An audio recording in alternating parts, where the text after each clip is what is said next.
Insight 1. O erro estrutural por trás da falta de vantagem competitiva.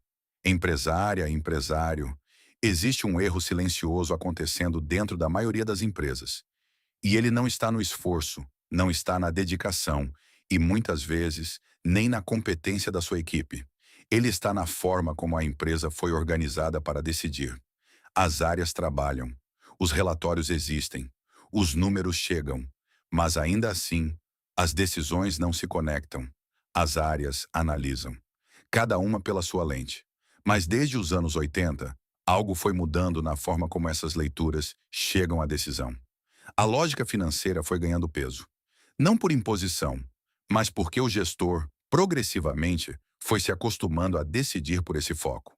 As outras ciências continuam presentes na operação, mas deixaram de ter peso real na decisão. O que deveria ser uma leitura integrada da empresa vira uma leitura financeira da empresa. Ao longo de 5 décadas, esse padrão se repete com uma consistência impressionante, em empresas grandes e pequenas. O resultado é sempre o mesmo. Decisões que parecem corretas individualmente, mas que no conjunto enfraquecem o negócio. O esforço não se transforma em valor. Isso não é falha de comunicação. Isso é um erro estrutural. Quando o gestor decide com base em uma única leitura, ele deixa de atuar como estrategista e passa a reagir ao que essa leitura parcial distorce. Decisões empresariais sólidas exigem a integração de 4 ciências: administração, economia, engenharia e marketing. Reduzir isso à lógica financeira não é eficiência, é empobrecimento da decisão. E os métodos de custeio que todas as empresas usam hoje foram construídos exatamente para atender essa lógica, a lógica contábil e econômica. Não foram concebidos para orientar decisões estratégicas de mercado.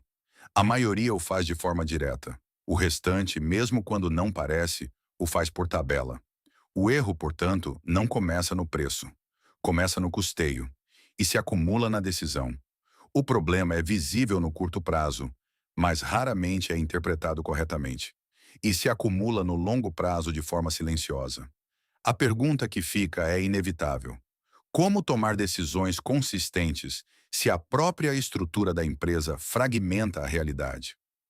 No próximo insight, vamos entender por que esse problema se intensifica com o tempo e como o próprio gestor, sem perceber, se afasta progressivamente da realidade da empresa que criou.